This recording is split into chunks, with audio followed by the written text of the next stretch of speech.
6 چیزیں ایسی ہیں اس خاندان کے استحکام کے 6 ستون ہیں، اور اس میں سے 2 قاف سے شروع ہوتے ہیں اور 4 میم سے شروع ہوتے ہیں، ان کو یاد رکھیں، اور وہ اگر یاد رہیں گے تو خاندان مستحکم رہیں گے۔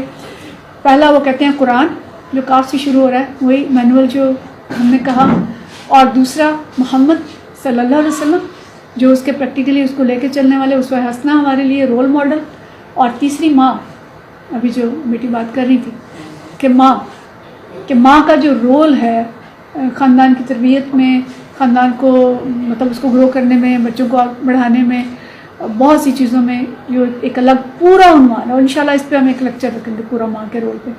پھر چوتھی چیز ہے مدرسہ۔ آج اگر بہت تباہی پھری ہے نا چیزوں پہ، تو نظام تعلیم کی وجہ سے بھی پھری ہے۔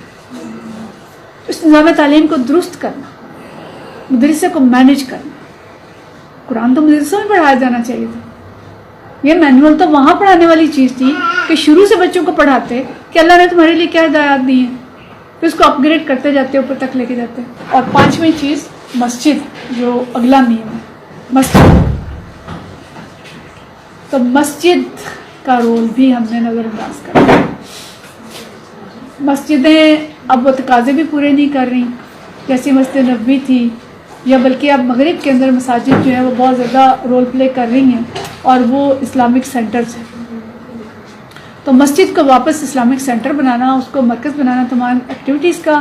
اور 6ٹھی چیز جو قاف سے ہے وہ قوت اور قیادت، لیڈرشپ، کہ لیڈرشپ جو ہے وہ اپنا رول پلے کرے، اور لیڈرشپ اگر ٹھیک ہو جائے تو سب ادارے ٹھیک ہو جائیں گے، اسکولز ٹھیک ہو جائیں گے، کالجز ٹھیک ہو جائیں گے، عدالتیں ٹھیک ہو جائیں گی، میڈیا ٹھیک ہو جائے گا، سب کچھ بدل جائے گا اگر لیڈرشپ ٹھیک ہو جائے۔ تو یہ مطلب 6 چیزیں جو انہوں نے کہا کہ یاد رکھیں، ان کو ہم بھی یاد رکھیں اور ان کی آگے بڑھوتری کی کوشش کریں۔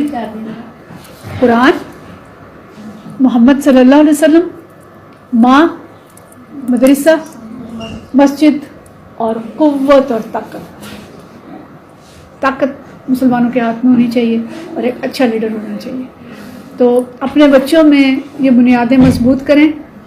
عورت کے لیے سمپل سی بات ہے، شوہر کی اطاعت کرے، خدمت کرے، ٹھیک ہے۔ کنڈیشن بہت ساری ہیں آگے شوہر کے لیے بھی، وہ اگلا پورا سیشن ہوگا اس پہ انشاءاللہ۔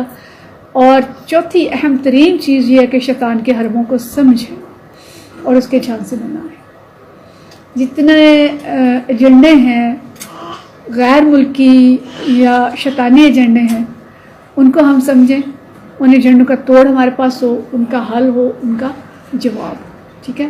اور پھر مثالی خاندان، سورہ نحل کے اندر اللہ نے فرمایا مثالی خاندان، اس کو ہم حیات طیبہ بسر کریں گے، وَلَنُحْيِيَنَّهُ حَيَاتًا طَيِّبَةً۔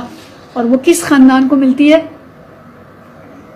شوہر بھی اللہ سے ڈرنے والا ہے، بیوی کے سارے حقوق ادا کرتا ہے، محبت بھی کرتا ہے، کیئر بھی کرتا ہے، خرچہ بھی دیتا ہے، بلا وجہ اس کو نوکری پہ بھی مجبور نہیں کرتا، اس کی بیماریوں کا بھی خیال کرتا ہے، ہر چیز کا خیال رکھتا ہے۔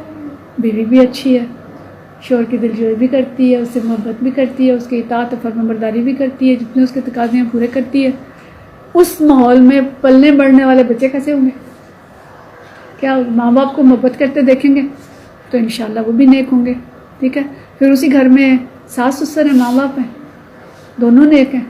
بیوی یہ تو نہیں کہے گی یہ تیرے ماں باپ تو خدمت کر، میرا کیا تعلق ہے، کہے گی اچھی بیوی، ٹھیک ہے۔